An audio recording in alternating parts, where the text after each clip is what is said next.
నమస్తే, welcome to Suman TV. నేను పద్మిని. ప్రస్తుతంతో పాటు ప్రముఖ ఆధ్యాత్మికవేత్త, వాస్తు జ్యోతిష పండితులు, లలిత ఉపాసకులు, వాస్తు జ్యోతిష శిక్షణ నిపుణులు బ్రహ్మశ్రీ నానాజీ పట్నాయక్ గారు మనతో పాటు ఉన్నారు. మాట్లాడదాం సార్. నమస్తే సార్. శ్రీమాత్రే నమః. ఎలా ఉన్నారు సార్? అమ్మవారి అనుగ్రహంతో అద్భుతంగా ఉన్నాను. మన ప్రేక్షకులందరూ కూడా ఇంకా అద్భుతంగా ఉండాలని మనస్ఫూర్తి కోరుకుంటున్నా. Thank you so very much sir. Welcome to Suman TV with me. Thank you.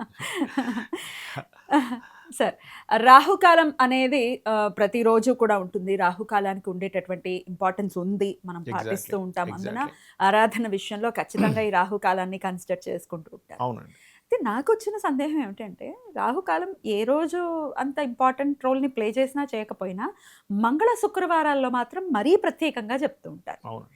ఏమిటి రాహుకాలం అంటే? పేరులోనే రాహు ఉంది. రాహుకి సంబంధించినటువంటి ఒక స్పెసిఫిక్ టైమ్. ఎగ్జాక్ట్లీ. ఈవెన్ ఆదివారానికి కూడా కొంచెం ఎక్కువ ఇంపార్టెన్స్ ఇస్తుంది. అవునండి. సో అప్పుడు ఈ 3 రోజులు కనుక ఒకవేళ చెప్పుకుంటే మంగళ శుక్ర ఆదివారాలు ఏమిటి రాహుకాలానికి ఉండేటటువంటి సిగ్నిఫికెన్స్?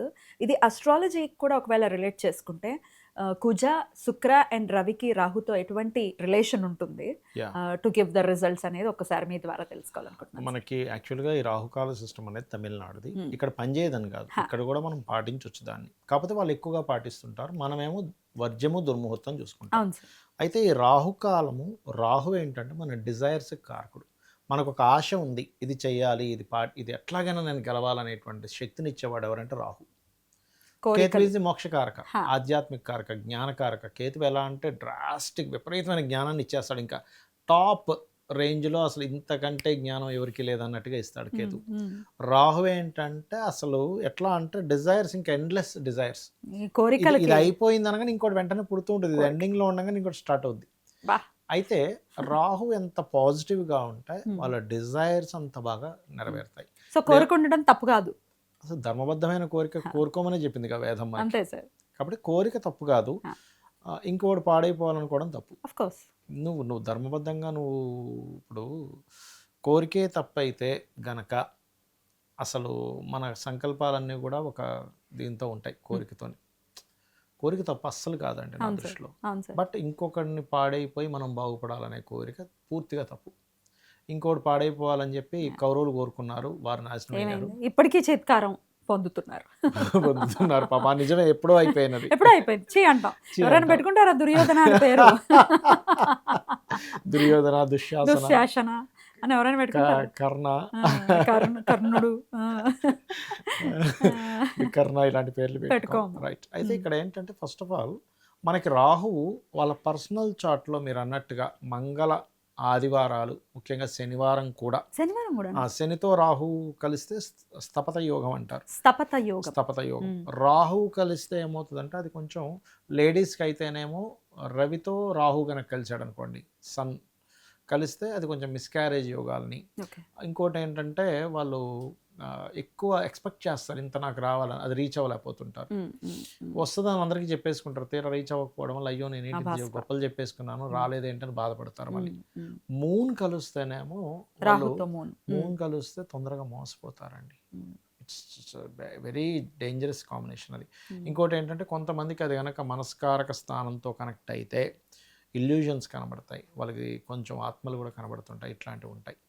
అలా ఒక్కొక్క దాన్ని బట్టి ఒక కాంబినేషన్. అయితే ఇక్కడ మనం అర్థం చేసుకోవాల్సింది ఏంటంటే ఇది ఒక యోగం అనేటువంటిది ఫామ్ అయింది, దీన్ని మనం ఎట్లాగా క్లియర్ చేసుకోవాలి. ఇప్పుడు ఇందాక మనం అనుకున్నట్టుగానే రవి రాహులు కలిసి ఉన్నారు, వాళ్ళు సండేస్ చేయాలి ఎక్కువగా రాహుకాల దీపం. అప్పుడు ఏమవుతుందంటే వాళ్ళకి నేమ్ అండ్ ఫేమ్, వీళ్ళు ఏదైతే ఎక్స్పెక్ట్ చేశారో నేము ఫేము అనుకుంటున్నారో చెప్పుకుంటున్నారో వాళ్ళు దాన్ని రీచ్ అవ్వగలరు. అసలు మామూలుగా కలిసేం లేరండి, కానీ మేము నేమ్ అండ్ ఫేమ్ మాకు కావాలి అనుకుంటే రాహుకాల దీపాలు పెట్టుకోవచ్చు. ఖచ్చితంగా పెట్టుకోవచ్చు, అందులో ఎటువంటి సందేహం లేదు. అయితే ఈ రాహు అనేటువంటి డిజైర్ ఫుల్ఫిల్మెంట్ ప్లానెట్ కాబట్టి అసలు మీరు కోరుకున్న డిజైర్లో ఆ రాహు అసలు ఏ డిజైర్ ఫుల్ఫిల్మెంట్ చేయడానికి ఉన్నాడనేది తెలుసుకోగలగాలి. రాహు మంచి ప్లేసెస్లో ఉంటే ఇంకా వాళ్ళు అనుభవించినంత లగ్జరీ ఎవరు అనుభవించారు. ఏవి మరి మంచి ప్లేసెస్ గా శాస్త్రం కన్సిడర్ చేస్తుంది? Very good. 10th and 11th place is good place, 3rd house is also good place, 6th house is also good place. 3, 6, 10, 11 good places placement వైజ్గా లగ్నం నుంచి. ఇంకోటి రాశిపరంగా చూసుకుంటే అతను మిత్ర రాశులు అంటారు, అంటే మిథునంలో ఉన్నాడు రాహు. మిథునంలో రాహు ఉంటే ధనస్సులో కేతు ఉంటాడు. That is the planet position. ఏమంటారు దానికి ఒక పేరు ఉంది నాడీ ఆస్ట్రాలజీలో, దాన్ని ఏమంటారంటే కోదండరామ్ యాక్సిస్. మనం గతంలో కూడా చెప్పుకున్నాం. కోదండరామ్ యాక్సిస్ అంటే ఏంటంటే శ్రీరామచంద్రమూర్తికి ఆ కాంబినేషన్ ఉంది. అతనికి ఏంటి అది దానివల్ల ఏమిటండి అంటే ఇది అసాధ్యము అనుకున్నది సాధ్యమవుతుంది. ఆ యొక్క శ్రీరామచంద్రమూర్తి మానవమాతృడుగా పుట్టి అసలు ఒక మానవమాతృడుగా ఉండి అంతమంది సైన్యాన్ని కూడగట్టుకొని సముద్రం మీద ఒక బ్రిడ్జ్ వేసి ఇంతమంది సైన్యంతో వెళ్ళి అసలు ఈ రావణాసుని సంహరించడం అసలు దుర్లభం, అసలు అది కాదు అనుకునే దాన్ని కూడా అతను రావణాసుడిని వాళ్ళ సామ్రాజ్యాన్ని మొత్తం కొల్లగొట్టి సీతాదేవిని చక్కగా పుష్పక విమానం ఎక్కించుకొని తీసుకొచ్చాడు. ఇట్స్ మామూలు విషయం కాదు కదా. అలాగే వీళ్ళకి ఎవరికైనా రాహు అక్కడ ఉన్నాడు మిథునంలో అంటే 100% అంత బలం వీళ్ళకు ఉంటుంది. సో వీళ్ళు జాతకం ఎలా ఉన్నా ఏం చేసినా నా డిజైర్ 100% నేను సక్సెస్. ఎందుకంటే మూడో న్యాచురల్ థర్డ్ హౌస్ కదా, పరాక్రమ స్థానం. సో పరాక్రమ యోగం ఇస్తుంది. సో ఎవరికైనా మిథునంలో రాహు ఉన్నాడు ఇంకేం భయపడొద్దు. అరే మనం ఏదనుకుంటే సంకల్ప యోగం బలంగా ఉందనుకోవాలి. సంకల్పం చేసుకుంటే వాళ్ళకి సక్సెస్ అయిపోతుంది. బికాజ్ ఆఫ్ సంకల్ప స్థానంలో ఉన్నాడు. కన్యలో ఉన్నాడు ఉదాహరణకి, అది కూడా మంచి స్థానమే రాహుకి, న్యాచురల్ 6th హౌస్. సో కన్యలో ఉన్నప్పుడు ఏమవుతుంది అంటే వీళ్ళు ఇప్పుడు చూడండి, మనం ఏదైనా ఒక ప్రాజెక్ట్ చేయాలంటే అప్పు కావాలి, కానీ వీళ్ళకి దొరుకుతుంది ఒక ప్రాజెక్ట్ స్టార్ట్ చేయాలంటే.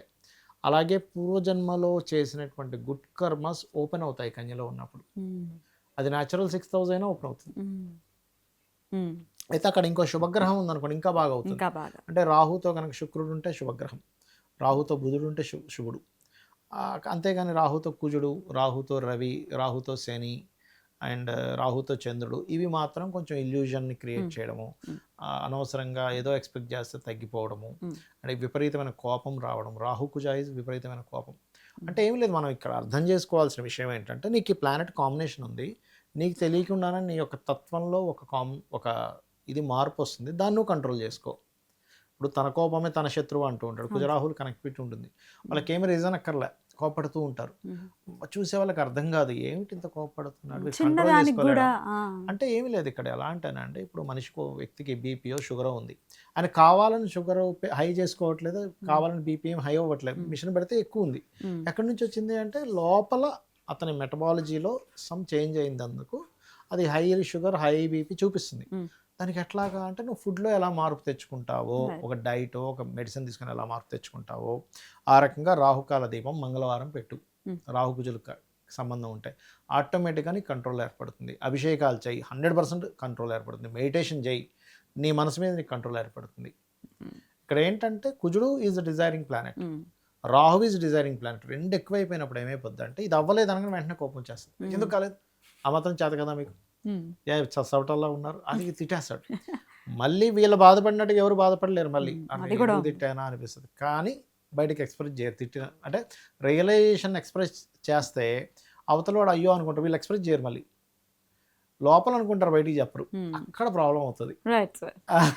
కన్యలో రాహు గనక ఉంటే ఇటువంటివి, అట్లాగే రాహు ఉండి కుజుడు ఉంటే ఇట్లాంటివి, రాహు ఉంటే నో ప్రాబ్లం. ఇంకా కన్యలో న్యాచురల్ ఇప్పుడు రాశి నుంచి చూస్తే 11th ప్లేస్ కూడా మంచి place. 10th and 11th is also good. 10th లో ఉన్నాడు ఎగ్జాంపుల్, వాళ్ళు ఎక్కువగా ఆన్లైన్లో బాగా వెళ్ళాలి. ఇప్పుడు యూట్యూబ్ ఉంది, లేకపోతే ఆన్లైన్ డిజిటల్ మార్కెటింగ్ ఉంది, విదేశాలకు వెళ్ళి ఉద్యోగం చేయాలి. అంటే ఎప్పుడు కూడా ప్లానెట్ ఏం చెప్తుందంటే నువ్వు ఎలా నీ రూట్ వెళ్తే నువ్వు నీ గోల్ చేరుకుంటావు, నీ లైఫ్ బాగుంటుందని చెప్పేదే జ్యోతిష్శాస్త్రం. అంటే ఒక రూట్ని చూపించేది, దాన్ని మనం అర్థం చేసుకుని అలా వెళ్ళాలి. చాలామంది చూడండి, బాబు నీకు ఉద్యోగం విదేశాల్లో ఉందంటే, లేదు సార్ నేను ఇక్కడే ఉండిపోతానంటే, వెళ్ళే పరిస్థితి లేదు, యోగం లేదు అనుకుంటాం.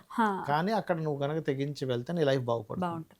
జాతకం ఎప్పుడు కూడా మనకి ఏం చెప్తుంది, నువ్వు ఏ యోగంలో ఉన్నావు అంటే, చిన్న ఎగ్జాంపుల్, ఇంజనీరింగ్ చదివాడు, లేదంటే నాకు ఇంజనీరింగ్ చేయాలని లేదు, బిల్డింగ్స్ కట్టాలని లేదు, నేను ఇక్కడ ఏదో హాస్పిటల్లో జాబ్ చేసుకుంటా అంటే ముందు జాబే రాదు, జాబ్ అక్కడ చిన్న చిన్న జాబ్లు వస్తాయి. ఎందుకంటే ఇతను చదివింది ఇంజనీరింగ్, నువ్వు మెడికల్ దాంట్లో ఏం పని ఉంటుంది? సేమ్ ఆస్ట్రాలజీ కూడా ఖచ్చితంగా చెప్తుంది. సో మకరంలో ఒకవేళ రాహు ఉంటే కనుక ఇది, కుంభంలో ఉంటే సార్, కుంభంలో ఉంటే ఎప్పుడైనా రాహు కుంభంలో వాళ్ళు ప్రతి చిన్న విషయాన్ని చక్కగా ఎంజాయ్ చేస్తారండి. వాళ్ళల్లో వాళ్ళు ఎప్పుడు సంతృప్తిగా ఉంటారు. రాహు 11th హౌస్లో ఉంటే న్యాచురల్గా, ఇప్పుడు కుంభంలోనే కాకుండా లగ్నం నుంచి 11th హౌస్లో ఉన్నాడు, ఎక్కడ పాపగ్రహ సంబంధాలు లేవు, శుభ్రంగా ఎంజాయ్ చేస్తారు. అంటే ప్రతిదీ కూడా ఆస్వాదిస్తారు. టీ తాగుతున్నాం ఆస్వాదిస్తారు, చక్కగా మూవీకి వెళ్ళాము. ఓ ఎమోషన్ అయితే ఎమోషన్ అయిపోతారు, ఆనందం వస్తే విపరీతంగా నవ్వేస్తారు కొంతమంది మూవీస్లో చూడండి. అవును. మనం బాబాయ్ వీడేంటారు ఇంత గట్టిగా నవ్వుతున్నాడు అనుకుంటా పక్కనోడు తొడ కొట్టేసి భలే ఎగ్జాంపుల్ చెప్పారు మీరు. పక్కనోడు తొడగొట్టేసి వాడికి కావాలంటే తొడపాసం ఇచ్చేసి మరి నవ్వేస్తుంటాడు. Because of enjoying house is పెరిగింది అక్కడ, ఎక్స్పాండ్ అయింది. నాకు పక్కోడితో సంబంధం లేదు, ఎంజాయ్ చేస్తున్నాను లేదా. అలా ఉంటారు.